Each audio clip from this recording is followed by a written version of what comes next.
Hi, ram, and all the other sounds. That's not how I'm gonna start every video, okay? Relax. Stress. Relax. I'm not sure about this kind of lighting. It's a little, I haven't done this a lot. Usually it's kind of cloudy in Norway when I make videos like this. So this is a luxury, this is a good problem to have. The sun in the background. Making me, we could do another truth talk. Are you with me? Did I release the first one? I probably didn't. I think I lost the material or something. I was talking about committing to the truth. I think I'll find it. I trust that I will get that posted too. So this is the truth talk number second. Breaking all the rules here. Yeah, why so serious? I learned from last video that it was hard to keep it fun and entertaining and energetic in the truth talk. Probably gonna have a little more energy today. Okay, ready? Truth talk number 2. Who knows what the topic will be?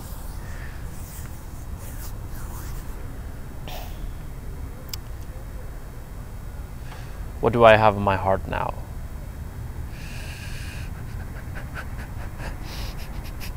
Breathing. This is called a breath of fire.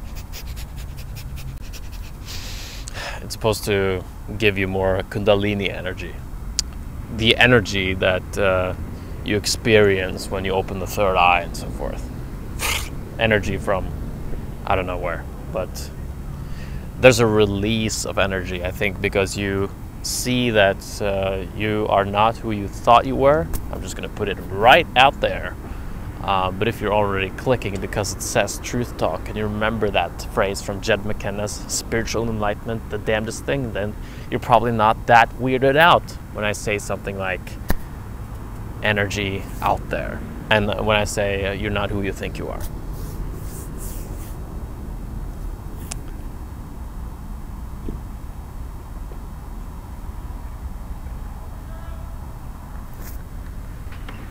And I may not release this either, so I can be myself.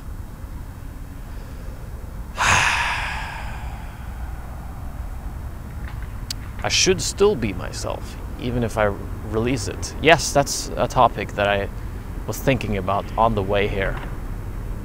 That you can be in a meditative state by yourself and feel very light and at ease.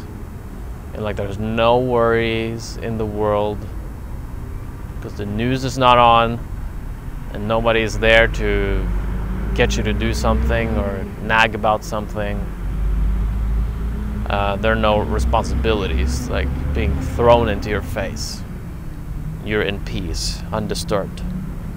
It's easy to think that I'm enlightened when there's nobody there to test this new perspective that you feel you have. And as soon as you go out into the world again and you have problems or people are around you expecting things from you, if you have a family or friends, and they're kind of in, then you probably get forced, you kind of get forced into the act again, the stage, the theater, which this world is. Drama, opinions, beliefs. Let's clear up the ocean and let's get angry that it's not clean. Let's get happy because we're making progress. Oh, now we suddenly care about, we don't care about the ocean anymore, so fuck you, who cares about the ocean? I'm just gonna eat my burger over here. I'm not a vegan anymore, by the way. I enjoy meat again. oh, now we're gonna have a fight right now just because we got friends when we were both vegans. It's impossible to not have this kind of drama around you, even after having awakening experiences. So what do you do? What do you do? Yeah, you'll be tested, okay? I personally can say that I had my first awakening experiences while I was drinking ayahuasca in Brazil. I wish that all spiritual teachers and so-called enlightened people, awakened people teaching about that could, I'm sure some of them got it while meditating and living normally, or just experiencing a trauma perhaps, but some of them probably got it when they took drugs, while they were taking LSD or smoking DMT, or just going on a long ride mushroom trip with their psycho spouse.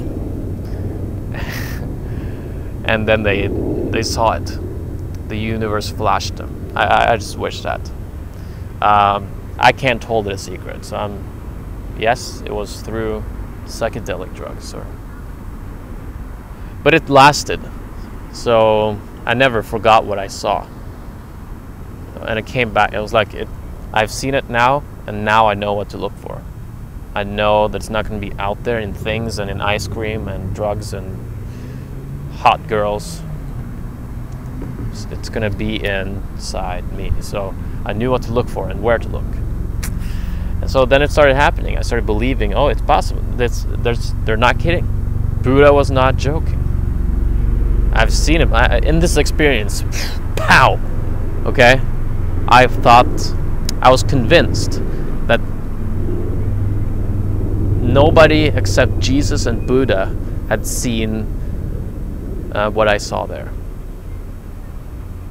So I was thinking, should I go back and do miracles for everyone now and be Jesus? Should I walk around in a light, white, long dress and just love everyone forever and have no problems, no drama ever? That's how convincing this thing was. So it's real. And it kept on going afterwards. Like I slipped back into things that I would never slip into before this experience. Where was I? Before I started talking about gurus and drugs.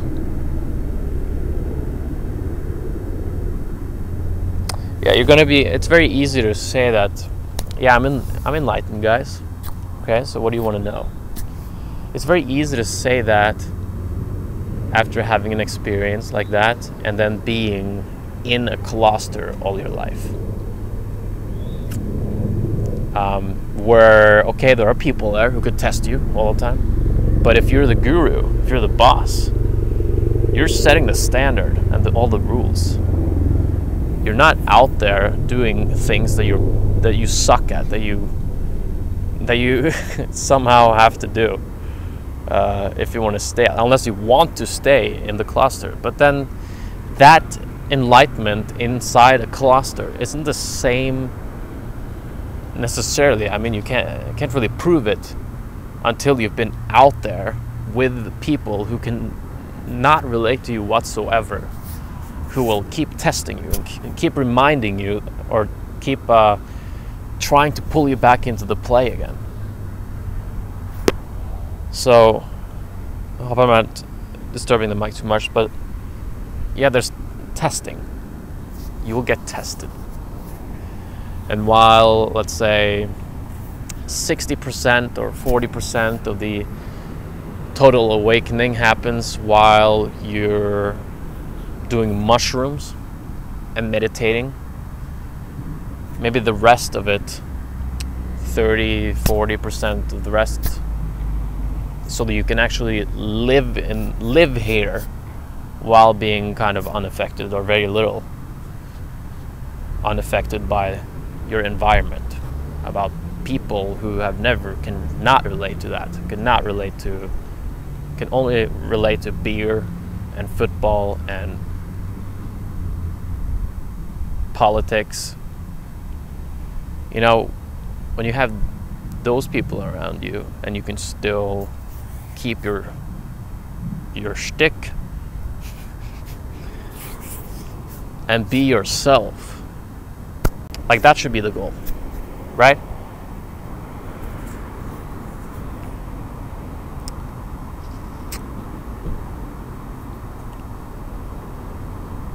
And I'm speaking totally from my own frustration right now, because I'm on this journey. If I'm hanging out and I get emotionally triggered, then it's time for me to take a deeper look in myself and look and ask myself, why does that happen? Why do I feel that way? Why do I think this about that person? It's a rock that you have to turn around to look at what is behind there, and it relates a lot, like, practically speaking, relates to your traumas that are filtering your experience of life. Like, everything you're experiencing and seeing is being filtered through your traumas and past meaningful events, you know, events that really shook you on an emotional level. And maybe you didn't get done with the thing. Maybe you didn't get to the love part, it's all for the greater good part. Maybe you just, like, saw something and like, oh shit, that's bad. And you weren't in the right environment to, you know, cry about it and forgive the other person about it, forgive yourself. You didn't get to that. Oh, now I understand. Oh yeah, now I learned this and that, and oh, I appreciate this experience because it taught me so much. You didn't get there. You weren't old enough to understand that you could get there. You just thought, oh, this is bad, and let's go somewhere else now. Oh, the next thing. And then you start having other experiences again and put that aside. You didn't have the wisdom to go through it. And maybe people around you didn't teach you that well enough, perhaps. Even though your parents probably, statistically speaking, did the best they could. I'm talking, you know, most of you guys have parents who try their best. And in a sense, I think we all try the best, no matter what happens. We make the decisions based on what makes sense to us in the moment. Like, you're always kind of choosing what you think is the right thing, even if it's killing somebody. Like, Hitler thought he did the right thing. What we're being invited to do is to look. Everything is an invitation towards waking up and to find your truth and become aware, like fully aware, and live on a frequency full of love, acceptance, and just flow. And this is enlightenment, like what they talk about when they say fully enlightened. I think that's the aim, to be in that state, that high frequency, where there's just no way back anymore. You're not getting fooled anymore. Adyashanti describes it like this, that when you get your first awakening experience, it's like a rocket ship going off from the ground, and then it's still in the atmosphere, and there's still gravity while it's in the atmosphere, and it can fall down anytime, you know, if they stop running the engine, it'll fall down. But once you go out of the atmosphere, outside the sphere of the Earth, then there's no gravity anymore, and you will never get pulled back.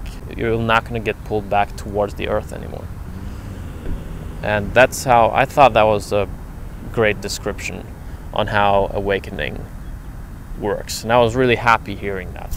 And it makes sense to me that at some point you will just not go back anymore.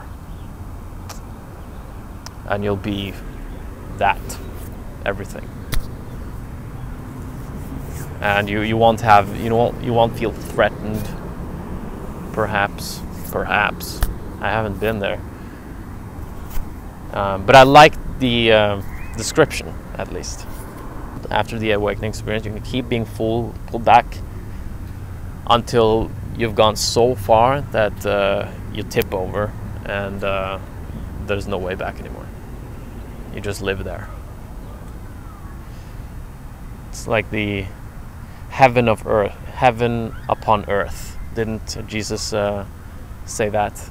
I've only studied the Bible in Norwegian. So he talked about heaven on earth. Heaven is here. Really, it is like this is what I'm talking about. There is something that is actually going on. It's just our thoughts and thinking and programming is in the way. It's so strong. It's so jail bars. They're so stubborn. Maybe that's enough for today. Thanks for watching my second truth talk. And I'll see you soon. Adios from Californios. Aim. That's the word. Aim towards outside the atmosphere.